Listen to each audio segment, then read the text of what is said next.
Hi, this is Jack Crooks from Money and Markets TV. Many investors think that in order to make money in the market, you have to forecast correctly. But in reality, all you need to do is control your risk.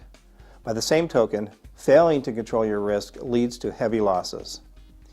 Inadequate risk management is the common denominator linking the 6 traits of market fools, as defined by Nassim Taleb in his book, Fooled by Randomness.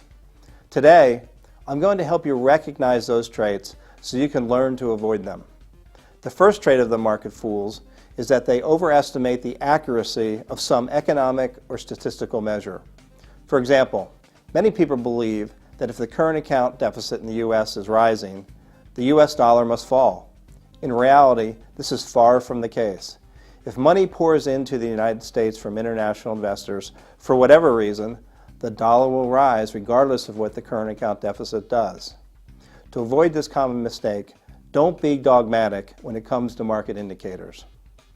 That same advice holds true if you want to avoid the second trait of market fools, a tendency to get married to positions. In other words, believing that you're right and the market is wrong. Smart investors know that it's always about the price action because there's a lot going on behind the scenes that we will never know. Listen to the market. The third mistake the market fools often make is changing their story. For example, if you're a short-term trader and the market just moved against you, you might be tempted to try and convince yourself that you're in it for the long haul and that the market will come around sooner or later. But the smart thing to do is to get out. You can always re-enter at another time. Market fools also tend not to have a precise game plan ahead of time in case they suffer losses. All they think about is the potential reward and they ignore the risk.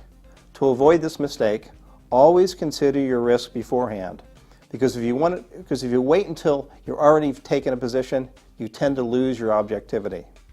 The fifth trait of the market fools is the absence of critical thinking. You can avoid this pitfall by putting stop losses on all your trades. For example, if you buy the euro at 140 against the dollar, set a stop loss at 135, and if the euro hits that level, exit the trade.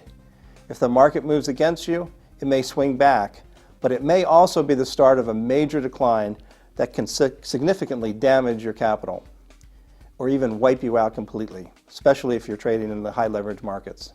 The final trait of market fools is denial, or thinking a loss or a losing trade was just bad luck. In reality, there's probably a very good reason why you lost money. Take the time to try and understand it. You'll learn more by objectively analyzing your investment mistakes than you will by studying your winners. But even if you do manage to avoid these common mistakes, there will always be times when you'll be fooled by the market. If you've taken steps to control your risk, you won't be wiped out by these bad trades, and you'll dramatically increase your chances of winning in the long run. I'm Jack Crooks from Money and Markets TV. Thanks for watching.